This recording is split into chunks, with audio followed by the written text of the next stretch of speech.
আমাকে যদি স্বাধীনতার কথা জিজ্ঞেস করেন, আমি প্রথমেই বলবো ভাত।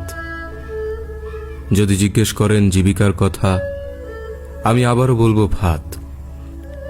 যদি সভ্যতা ও মানুষের কথা জিজ্ঞেস করেন, আমি বলবো পরম করুণাময় ও অশেষ দয়ালু মহান কৃষকের নামে শুরু।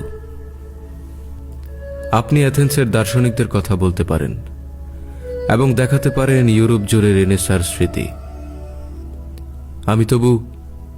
আমি তবু মগজ আর পাকস্থলীর বিতর্কে পা না রেখেই বলবো ভাত। যেহেতু মহামতি, প্লেটো, সক্রেটিস, ভিঞ্চি আর দেকার্তে সকলেই পাকস্থলীতে পুষেছেন মগজ, আর পৃথিবীর মাতৃভাষা আজও ক্ষুধা।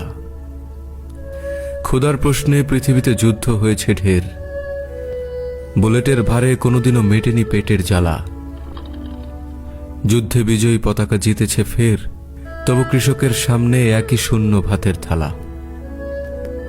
অতএব যতদিন ভাত দিতে পারছেন না, কিসের স্বাধীনতা, কিসের জিন্দাবাদ, ততদিন আমার সকল চিৎকার হবে ভাত। ততদিন আমার সিনেমার নাম হবে ভাত দে হারামজাদা। ততদিন আমার কবিতার নাম হবে ভাতের ভূগোল। এসএম সুলতান ততদিন আঁকবেন পরিপুষ্ট ভাতের ছবি। আর যতদিন ভাত দিতে পারছেন না, আপনার পতাকা, পোস্টকার্ড ও সংবিধান ডাস্টবিনে ছুঁড়ে ফেলুন। তৃতীয় বিশ্বের জনপদে জ্বালানির বড় অভাব।